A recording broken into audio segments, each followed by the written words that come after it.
dirigés sur le terre par la puissance en haut. Alléluia. Donc, nous laissons que notre source de la sagesse provient de Dieu. C'est très important. Beaucoup de gens ont manifesté une façon de vivre avec Dieu. Un caractère très négatif. Parfois, souvent, à l'église sont des hypocrites. Vous savez, Jésus a appelé certains gens des hypocrites. Quelqu'un qui est hypocrite est une personne méchante. Amen. C'est une personne qui n'a pas vraiment la direction de Dieu. Hypocrite, des personnes égoïstes, des personnes qui sont, n'est-ce pas, font semblant des choses qui ne sont pas, en fait, des hypocrites. La sagesse qui est basée dans son moi est une sagesse fausse qui te limite dans la nature charnelle et qui ne peut pas te propulser un peu loin. Lorsque nous permettons que notre sagesse soit tenue à la source par Dieu, nous avons de grandes garanties. Alléluia. La fondation de ta sagesse doit prendre sa fondation depuis le trône de grâce. Non pas depuis tes aïeux, non pas depuis tes parents, non pas depuis tes amis, non pas depuis ton mari ou alors ta femme maintenant. Dieu est le maître de l'univers. Dieu n'est pas le maître des choses élémentaires de la terre. Il faut faire de grandes choses. Arriver au grand plan.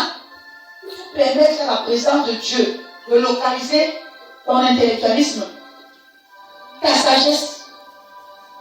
Et ça, voilà pourquoi certaines personnes ont prospéré, d'autres ne le sont pas. Parce que ceux qui ont avancé dans le domaine spirituel, surnaturel, ont laissé que leur être soit tenu par Dieu. C'est ça que j'appelle la sagesse. La sagesse n'est pas méchante. La sagesse n'est pas rancunière. La sagesse n'est pas voleuse. La sagesse n'est pas envieuse. La sagesse n'est pas meuvière. La sagesse est amour et bonté. La sagesse est douce. Elle est tempérante, patiente, pleine de tempérance. Prête à renouveler. Prête à recommencer. Prête à revivre une situation hier, lui c'est non. Voilà la sagesse. C'est la sagesse qui vient d'en haut. La sagesse qui vient de la terre est rancunière. Ne pense qu'à soi. Et c'est pour cela que beaucoup ont parlé de Dieu, ils ont une option, mais ils ont été faits pour marcher dans la chair. Voilà pourquoi leur vie de gloire a été limitée. Tu peux être un homme de Dieu. Tu as l'onction, parce que tu pries, tu lis la parole, tu n'as pas de Dieu à passer, mais tu fais souvent la particularité. Avec ça, tu ne te prospéreras pas. Tu fais souvent la discrétion.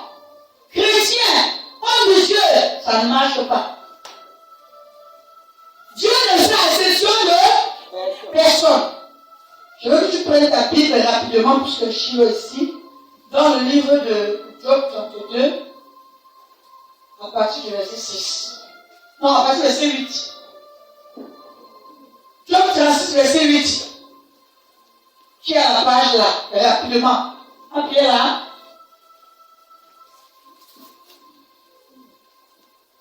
Bon, je vais.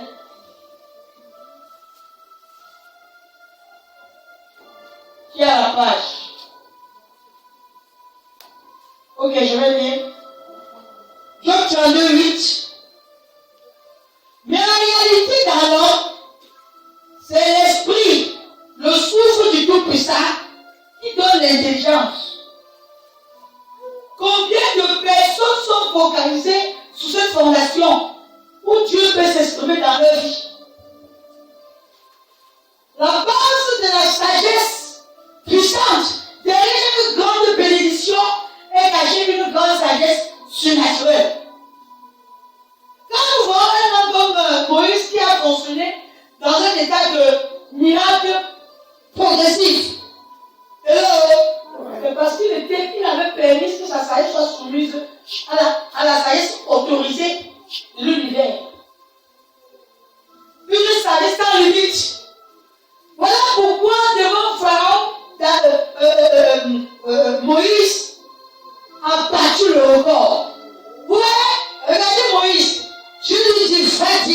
va dire, rentre et rentre. Va dire, il va dire, rentre et rentre. Sans se décourager, il reste dans l'obéissance et à un niveau donné, Dieu se rend compte que voilà quelqu'un maniable que je peux utiliser. Voilà pourquoi des prodiges et des miracles vont se manifester dans la vie de Moïse. D'où même la mer rouge va lui obéir.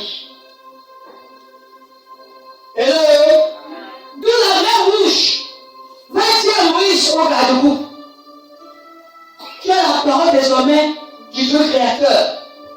Parce qu'il avait appris à se soumettre et à garder, à permettre que sa sagesse soit tenue par la fondation depuis le jour de grâce. S'il fallait que Moïse écoute ses parents, qu'il écoute, qu'il regarde à sa famille, il échouerait lamentablement. Mais il a appris à placer sa sagesse autour de la grâce. Il y a une différence entre avoir l'onction sans sagesse et avoir l'onction avec la sagesse. L'onction, c'est la présence de Dieu. La sagesse, c'est une capacité relâchée par Dieu dans la vie d'un chrétien qui, n'est-ce pas volontairement, va permettre à Satan ou à Dieu de l'utiliser pour la gloire de Dieu ou pour la gloire de Satan. Qui comprend ce que je dis? Ça passe? Ça passe? D'où la méchanceté relève d'une sagesse diabolique. D'où l'hypocrisie relève d'une sagesse satanique. Hello? Voilà pourquoi tu dois comprendre que tu dois apprendre à changer ta nature. Permets-tu à ta sagesse de pénétrer le trou de grâce.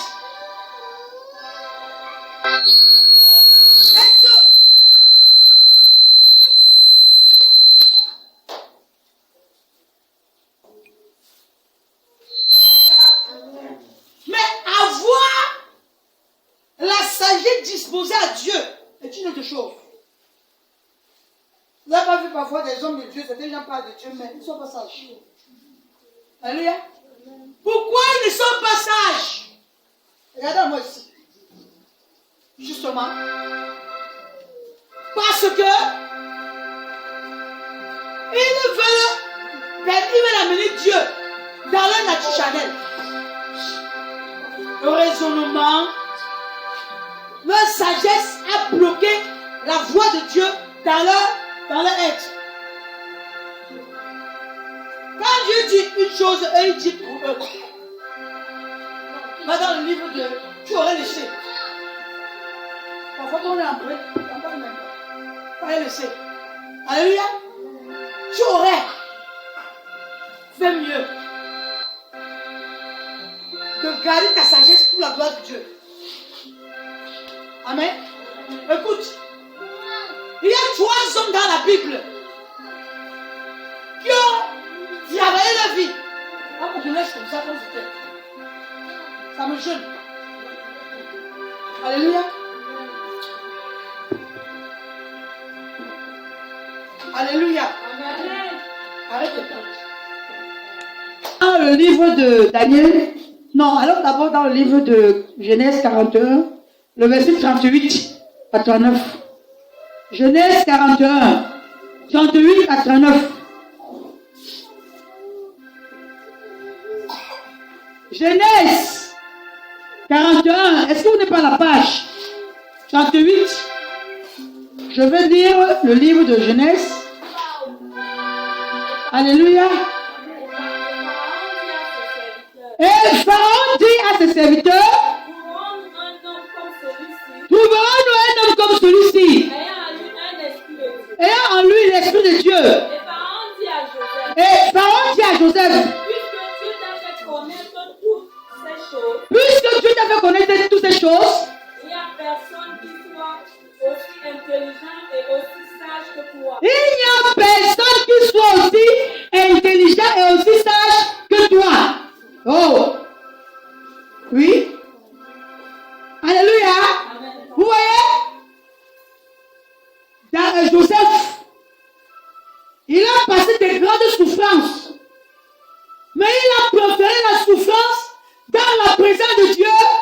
d'être loin de Dieu. Et quand chez Potiphar, il a été accusé en vain. Et il est allé en prison, n'ayant rien fait de négatif. Le prix de la grandeur dans la sagesse divine. Et il n'a pas commencé à maudire et Potiphar et sa famille. C'était la destinée. Il est resté au cadre de la volonté parfaite de Dieu. Pria, jeûna. La Bible déclare dans le livre de Somme qu'il avait la chaîne au cou. Il avait la chaîne aux pieds. Comme un vulgaire tueur. Alléluia. Pourtant, il ne l'était pas. Mais ce qui est intéressant, il a passé son temps à prêcher dans la prison. Et même à révéler à certains prisonniers leurs problèmes parce qu'ils ont fait des rêves. Et c'est parce qu'il a continué à travailler sans stress que Dieu va pouvoir sauter sur la sagesse dans laquelle lui-même il a placé devant Dieu, ne quittant pas la voie de Dieu, restant focalisé à Dieu, même dans la chaîne. Dieu va dire waouh, il ne se plaint pas. Il garde ce Dieu dans son état pur. Et Dieu va utiliser son rêve pour que ce rêve aille à la chefferie. Alléluia. Le chef, le roi, dans la royauté des Égyptiens, va rester et a un problème, il va faire un songe. La Bible dit, bien aimé, que l'un de ces prisonniers va nous dire, j'ai rencontré un juif.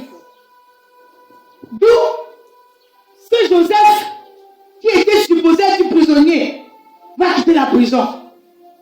Hello. Et quand il va entrer, il va parler à Pharaon de son songe. Et pourtant, les magiciens n'ont pas pu déchiffrer le songe. Et il a posé la question, est-ce que je pourrais trouver quelqu'un comme toi qui a la sagesse des dieux? Ils ont justement raison de dire des dieux parce qu'ils ne connaissent même pas de quel Dieu appartient Joseph. Parce qu'eux, ils avaient l'habitude de beaucoup de dieux. Hello? Ils ont beaucoup de dieux. Mais le Dieu de Joseph était le créateur du ciel et de la terre. Maintenant, Dieu va permettre qu'on le place dans le royaume. Et il devient subitement un grand économe, sans avoir été à l'école. C'est-à-dire la sagesse divine va placer une grande et une forte puissance dans son intellect physique pour permettre à la puissance de Dieu de jaillir au-devant du monde entier.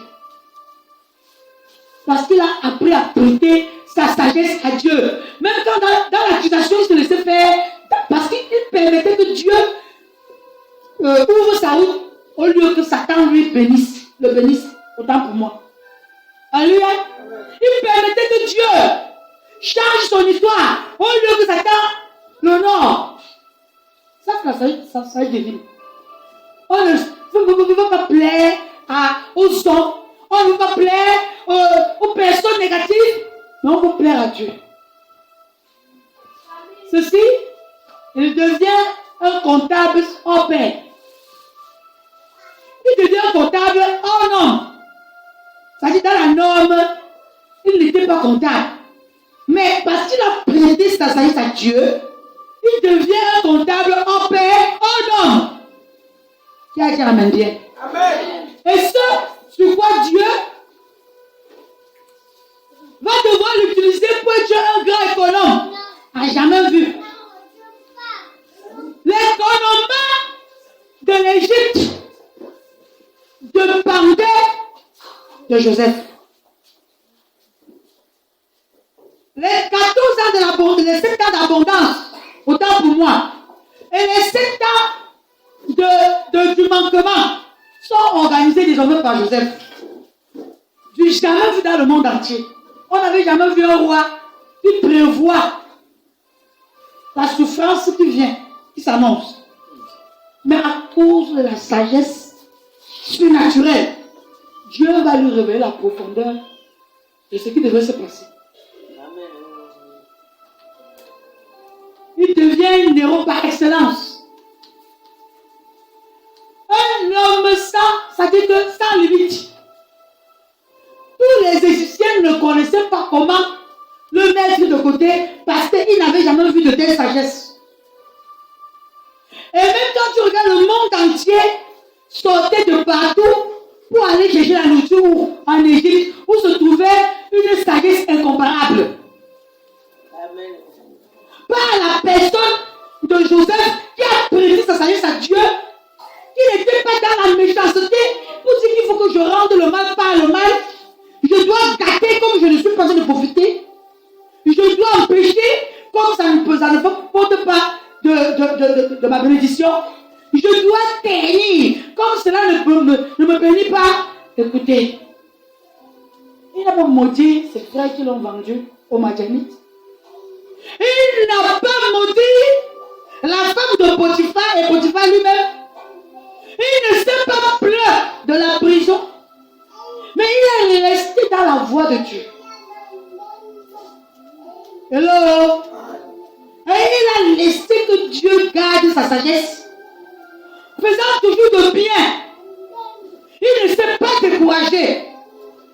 C'est pour cela que quand il sortait de la prison pour aller chez Pharaon, parlant de ce que Dieu lui avait révélé, il ne savait pas qu'il devrait être honoré.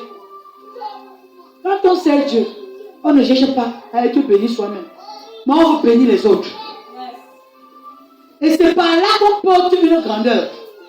Je ne parle pas de la grandeur de la taille ou de l'argent, mais une grandeur qui permet que ta tresse soit marquée sur la terre. On marque chaque jour. C'est pas possible.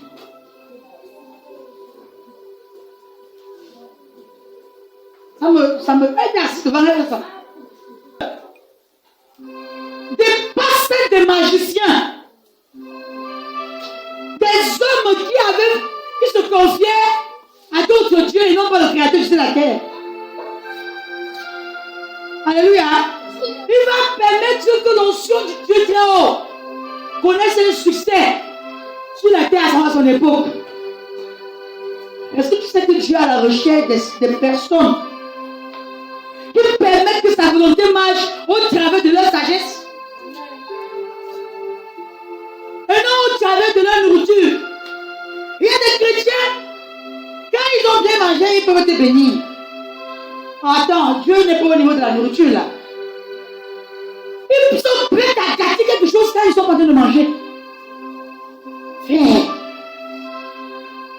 nous, on a été des gens qui parfois on a fait du bien à quelqu'un. C'est tourné, nous a mordu. On a continué à le bénir. Parce qu'on connaît là où on va. Si tu sais où tu vas, tu vas t'attarder sur la poubelle. Quelqu'un te bénit.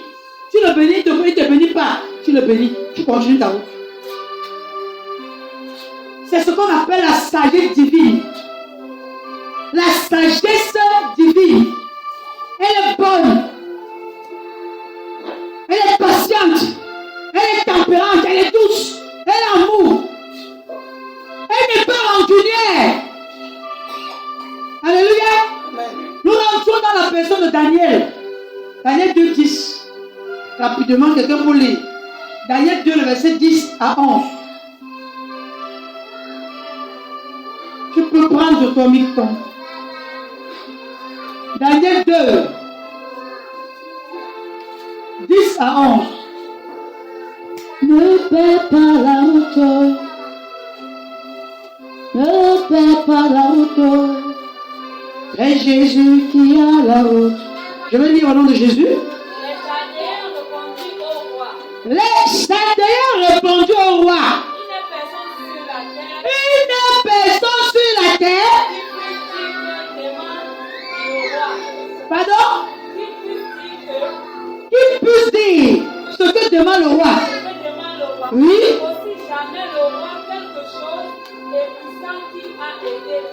Aussi jamais le roi quelque chose de puissant qui a été. N'a exigé une pareille chose.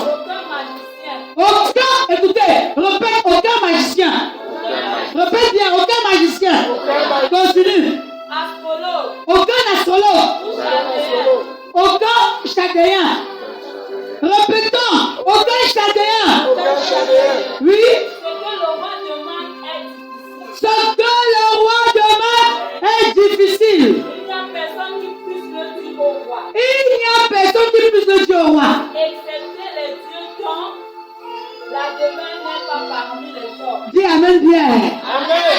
Il est en train de prophétiser. Il dit excepté les dieux dont leur demeure n'est pas parmi nous. Alléluia. Oui. Va dans le verset 16 à 23. Et Daniel se rendit vers le roi. Et Daniel se rendit vers le roi. Et Daniel prie Dieu, donne-moi le temps. Prie pardon. Le roi, donne-moi le temps pour que je puisse rencontrer mon Dieu. Ensuite, Daniel alla dans sa maison. Ensuite, Daniel alla dans sa maison. Et il instruisit de cette affaire à Anania, Oui. Azaria.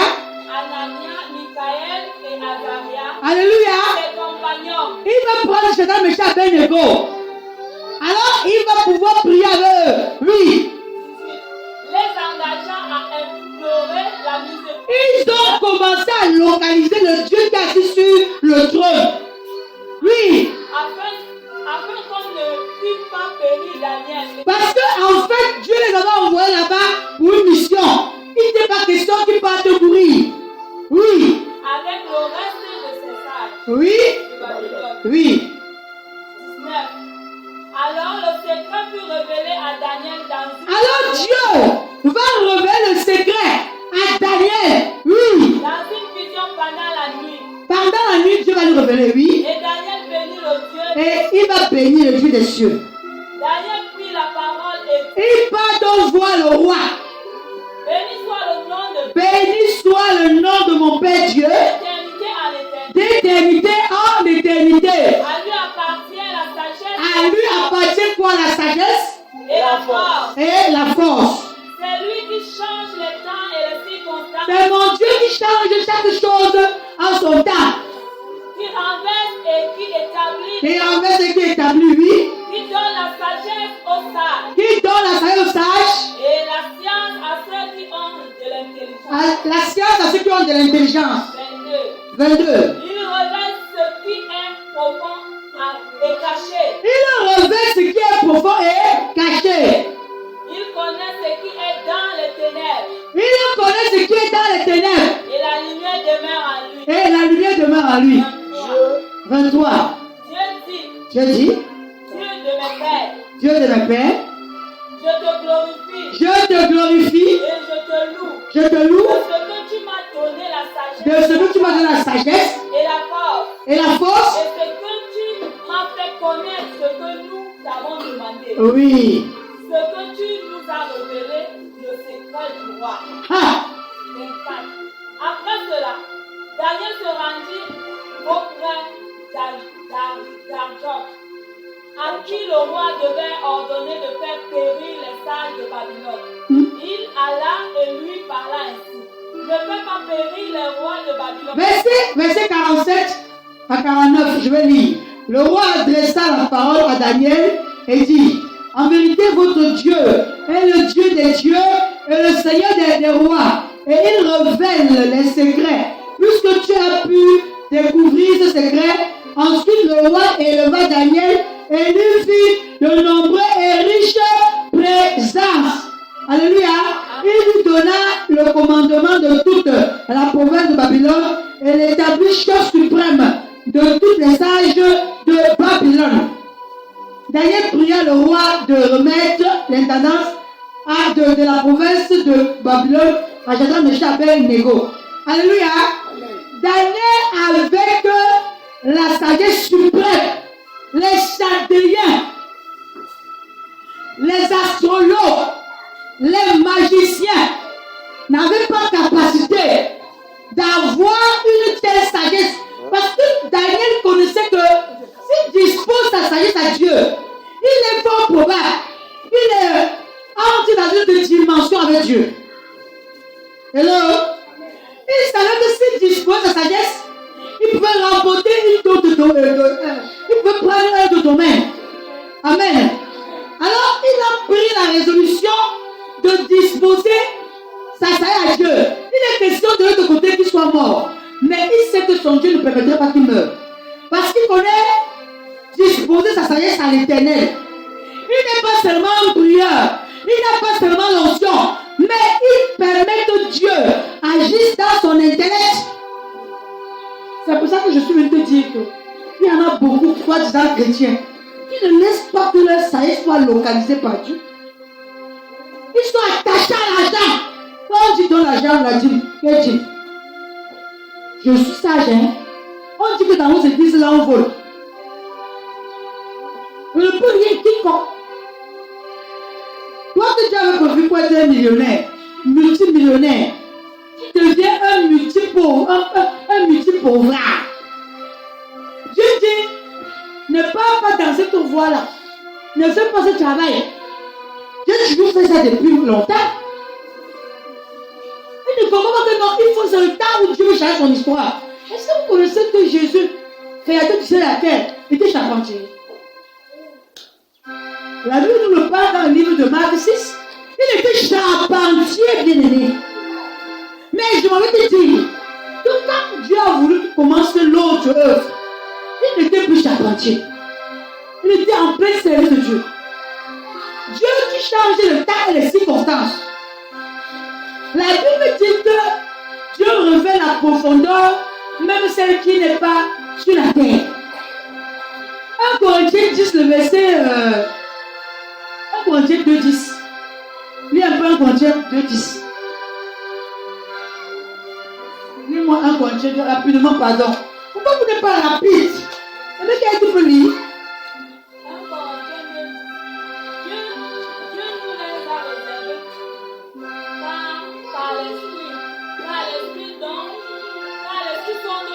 L'Esprit de Dieu sonde tout. Même la profondeur de Dieu. Amen. Si nous voulons avancer avec Dieu, nous devons permettre que notre sagesse soit tenue par Dieu. C'est parce que Daniel n'avait plus conscience de quoi que ce soit. Toute sa conscience était focalisée sur Dieu. Toute sa bénédiction était focalisée sur Dieu. Tous ses revenus étaient focalisés sur Dieu. Tout son bonheur était focalisé sur Dieu. Tout ce qu'il désirait était focalisé sur Dieu. Qu'il a atteint ce niveau. Quand ta sagesse refuse d'obéir à la voix de Dieu, elle sera également un problème d'échec pour toi. Écoute, j'ai dit que tu peux aussi écouter, tu peux être un grand homme de Dieu ou un comme Saül. Mais il demande de Lazare pour obéir à la voix de Dieu. Voilà pourquoi tu vas échouer. Saül était roi, bien sûr. Un Samuel ne me dit qu'il avait été roi. Hello? Mais Saül a manqué à nous donner la sagesse pour permettre à Dieu de localiser son être intellect pour qu'il continue avec Dieu, dans la voie de Dieu. Samuel lui avait donné la royauté. Alors que c'est Samuel qui portait cette royauté. Samuel était capable aussi de dire à Dieu, je ne te donne pas. Je ne donnerai pas cette royauté à Saül. Mais il lui a donné parce que c'est Dieu qui possède toutes choses. À un niveau donné, Saül voulait aussi se concurrencer comme un sacrificateur. Il voulait faire ce que Dieu n'a pas demandé de faire. Le manque de Saül désobéit à Dieu. Baisse. Le manque de sagesse désobéit à Dieu. Le manque de sagesse veut faire ce qui nous plaît. Imagine-toi un peu que Daniel, tant pour moi, était allé voir Jésus, Nebuchadnezzar, pour lui dire que vraiment, comme tu vois là, tu veux aussi être un magicien. Je veux voir si les magiciens, là, les astrologues là, peuvent m'utiliser pour que, ces choses, ces forces sont inférieures à Dieu. Quitte à Daniel de comprendre que les magiciens, les astrologues, toutes ces personnes sont inférieures. Il doit prendre sa sagesse pour focalise sur Dieu. Ça veut dire que Daniel a eu la capacité de dire un songe qu'on ne lui avait pas dit. Que même le roi avait oublié. Et que le roi a demandé au magicien, au devin, dites-moi mon rêve. J'ai rêvé, j'ai oublié, dites-moi. Mais vous dites que vous êtes devin, non? Hello? Vous êtes devin. Mais dans la sagesse de Dieu, toutes ces choses sont cachées. Il est question que le chrétien apprenne à garder ce Dieu jalousement et à marcher au pas de Dieu. Quand tu marches continuellement au pas de Dieu, il est fort probable que des choses t'arrivent pour élever ta personne, pour bénir ta personne et même pour changer le cours de vie d'une génération.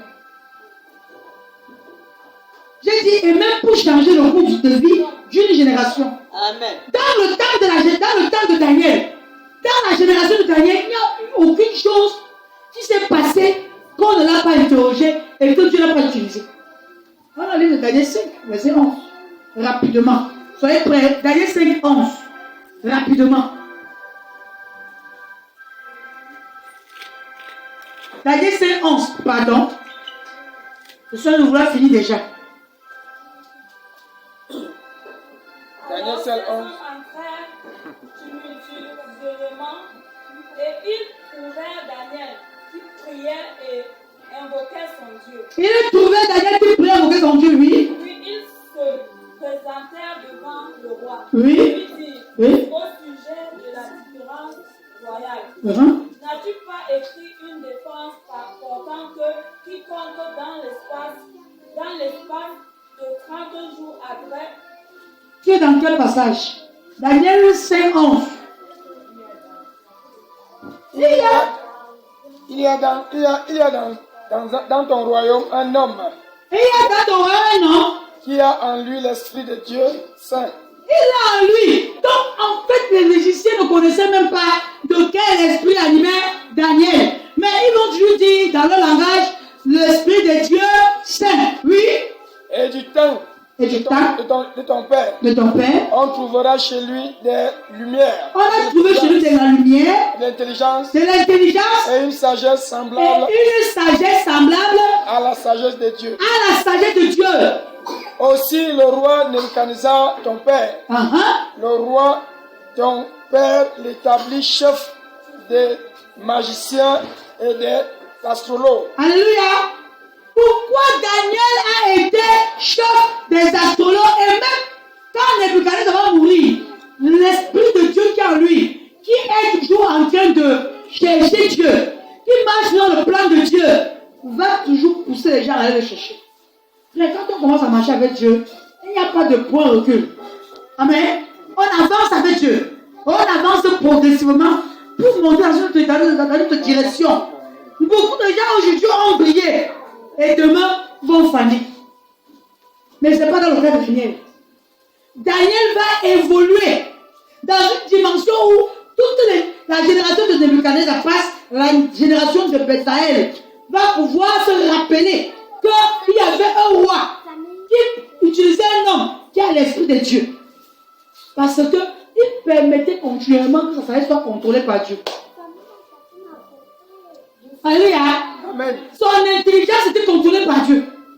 Écoutez, dans le livre d'Ésaïe 11, verset 1 et 2, la Bible parle de 7 différentes fonctions de Jésus, mais de 4 qui concernent la connaissance, la sagesse, l'intelligence et l'esprit de la crainte, l'esprit de la sagesse, l'esprit de la connaissance, l'esprit de la sagesse et l'esprit de l'intelligence, qui font partie de ta personne nature, dans lequel Dieu utilise, il passe par là pour te positionner. Aussi vrai que tu es moins sage, c'est ainsi que tu réaliseras des petites choses.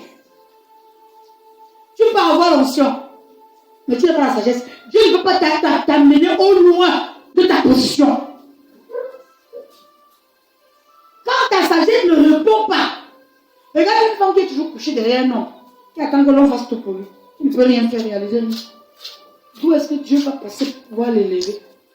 Moi, j'ai rencontré des femmes, Dieu les a appelées au service de Dieu, et puis elles disent que non, une femme ne prêche pas. Elle dit, mais le Dieu que vous dites qu'une femme ne prêche pas devant les hommes m'a utilisé pour tant de fois, même pour délivrer autant, même ces hommes-là. Alléluia. Et le Seigneur m'a utilisé. Je n'ai pas utilisé ni les corses, ni les magies, la magie, mais j'ai utilisé la présence et la parole de Dieu. Mais quand vous cachez derrière les hommes, vous dites que non, tu ne dois pas prêcher. Tu empêches à la volonté de Dieu d'avancer. Voilà pourquoi tu es à ce niveau. Oui. Quand ça écoute, elle est limitée au niveau de ton. La Bible a dit que la femme doit se soumettre à l'homme. Je suis d'accord. Mais elle n'a pas dit que la femme doit empêcher la volonté de Dieu dans sa vie de connaître le succès. Les deux semaines, sont mariés. Alléluia. Mais elles sont des merveilles. L'une n'existe à personne, autant de personnes qui croient aujourd'hui au Seigneur ne seraient pas en Christ. Dieu a placé ça en elle. Donc quand ta sagesse est inférieure à la volonté de Dieu dans ta vie, Dieu ne t'amènera pas loin. Homme comme femme. Dieu a établi pour que tu aies 10 églises. Bon, que tu aies 10 ministères autant pour moi, parce que l'église appartient à Dieu. Et tu viens, quand tu commences une œuvre, dès que ça commence à danger, tu dis non, Dieu n'est pas dans la veste. Moi, je vais arrêter. Tu n'as pas compris. Regardez un Joseph qui a été tabassé, qui a été vendu, qui a été rejeté, qui a été abandonné, mais qui a continué seul devant Dieu. Dieu ne l'a-t-il pas béni? Daniel était esclave, hein? Il n'a pas regardé à son esclavagisme. Je suis un esclave, maman. Comme je suis un esclave, je ne peux pas continuer. Dieu ne fonctionne pas selon ta position. Ta position ne fonctionne pas Dieu. Tu es une femme rejetée par ton mari, abandonnée par tes frères, délaissée par ce même mari. C'est Jésus. La capacité pour te restaurer est en Dieu. Et la saïd que tu portes en toi doit focaliser ses regards sans que tu ne perdes le courage. C'est par là que Dieu se tient pour manifester sa grandeur en toi. Tu n'as pas raison de dire que je suis découragé parce que mon mari m'a abandonné. Je suis découragé parce que ma femme m'a abandonné. Je suis découragé parce que mes enfants ne m'écoutent pas. Tes enfants, ton mari, ta femme ont leur part à rendre devant Dieu comme tu auras ta part à rendre devant Dieu. La saïd que tu as fait, soit toi homme, toi mari, toi femme, toi mari, toi enfant, c'est ton Dieu. Il n'y a pas question. On ne devait pas chrétien par rapport à l'autre. Amen, amen. Amen. Va dans le livre de Daniel 6. Daniel 6. Alléluia. Je suis en train de finir. Daniel 6, le verset 3. Il est écrit. Daniel surpassait les chefs. Daniel surpassait les chefs Et les satrapes. Parce qu'il y avait en lui un esprit supérieur. Et le roi pensait à l'établir sur tout le royaume. Vous voyez? Autant que tu as utilisé ta sagesse pour la puissance surnaturelle, je vous ai dit que la sagesse surnaturelle est différente de la sagesse charnelle. Dans la sagesse charnelle, on cherche ce qui est en soi. On tape les autres. Je connais les pasteurs. Quand on est en réunion, ils préfèrent utiliser ses fils spirituels même pour mépriser certains pasteurs qui sont venus comme des invités. Parce qu'ils veulent montrer à ses fils spirituels que non, vous êtes plus important. Attention. Attention. Je connais des gens qui, quand ils font des choses, leur intérêt passe en premier. Attention. La sagesse ne demande pas cela. Fais du bien. Daniel avait une force en lui, dans une sagesse suprême, où Dieu l'utilisait fortement pour même le roi le placer à la hauteur de tout le monde. On parle même du royaume. On parle même ici du royaume. Mais je ne pense pas que quand tu es folle ou fou, on peut te confier des choses. On ne confie des choses à des personnes que par rapport à leur capacité. Alléluia. Et il y a capacité et capacité. Tu peux travailler ta personne au point où Dieu t'élève au-delà de l'entendement humain. C'est la manière à laquelle tu sais Dieu. C'est la manière à laquelle tu attaché à Dieu et avec une sagesse que tu as même travaillé, qui permet que tu t'élèves. Dieu ne t'élèverait pas au-delà de la taille que tu portes. Parce que beaucoup de gens ont pensé que c'est l'onction qui élève. Mais non. L'onction peut t'élever à un niveau. Mais à un niveau, il faut la sagesse. Alléluia. Tant que la sagesse n'est pas en coalition avec l'onction pour porter ta personne au plus loin, tu n'iras pas loin avec le ministère. Tu n'iras pas loin avec l'élévation relâchée par le Saint-Esprit. Alléluia. Vous êtes chuté. Ésaïe 33, le verset 6, on chute. Maintenant, nous devons lire le dernier passage. Ésaïe 33, le verset 6. Mets-toi debout. Mets-toi debout, bien-aimé. Ésaïe 6, le verset 33, le verset 6. Tes jours seront en sûreté. Tes jours seront en sûreté.